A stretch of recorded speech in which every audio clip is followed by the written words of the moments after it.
bonjour, je m'appelle Daniel Christian, je dirige la société Animascope, société coopérative innovante, spécialisée dans l'imagerie dite préclinique, c'est-à-dire l'imagerie qui permet de mettre au point des médicaments pour l'industrie pharmaceutique en utilisant les outils qu'on va retrouver plus tard dans le domaine de l'imagerie humaine clinique. On a été lauréat l'année passée, en 2011, au titre de l'innovation, gestion et organisation, dans le cadre d'un projet qu'on a présenté qui faisait la part entre le fait qu'on soit une société coopérative et une société innovante. A priori, ce sont deux termes qui ne sont pas compatibles, dans la mesure où une société coopérative, les parts ne se valorisent pas, et donc ça rend l'accès à des investisseurs beaucoup plus difficile, voire quasiment impossible. L'inverse, c'est que du coup, il n'y a pas de spéculation sur une société coopérative, donc pas de spéculation sur l'innovation, et donc nos produits vont bien à la destination qui leur est dévolue au départ, c'est-à-dire mettre au point des médicaments, et non pas vers une spéculation financière orientée vers uniquement des investisseurs. Même si on a toujours besoin d'investisseurs, le mode coopératif permet de partager, selon nous, de façon plus équitable et de façon plus éthique entre le développement d'innovation dans le domaine de la santé pour ce qui nous concerne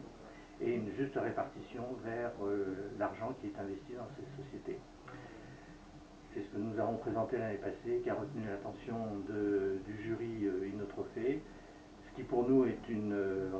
belle récompense, parce que c'est une belle reconnaissance des choix un peu difficiles qu'on avait fait au départ. C'est également pour nous important en termes de communication, puisque une reconnaissance par la Chambre de commerce est pour nous un gage, une belle caution vis-à-vis d'un ensemble de partenaires qu'on a dans la région, pas forcément nos clients, ils ne sont pas forcément que dans la région, loin s'en faut, mais par contre ça crée un tissu de confiance dans notre environnement économique.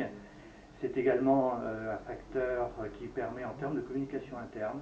de doper un peu nos salariés qui se reconnaissent dans une dynamique plutôt victorieuse. C'est toujours beaucoup plus positif d'être dans ce type de dynamique, ça resserre les rangs. Voilà les trois enseignements qu'on tire, les trois bénéfices que nous avons eus autour de cette récompense qui nous a valu aussi d'être soutenus financièrement, ce qui est le quatrième avantage de cette récompense. C'était pas forcément le but, le premier c'était vraiment la notoriété et la reconnaissance de ce que nous faisions, mais avoir de la Banque Populaire reçu des fonds à taux zéro nous a permis également d'améliorer notre position de trésorerie, ce qui est toujours nécessaire dans des PME, notamment innovantes. Eh bien, je souhaite une bonne chance aux nouveaux lauréats et candidats de cette année, donc d'abord des candidats et ensuite des lauréats, et j'espère pour eux de tout cœur qu'ils aient les mêmes succès que ce qu'on a pu bénéficier pendant toute cette année avec l'ensemble des soutiens et des outils de communication dont on a bénéficié à l'issue de ce concours.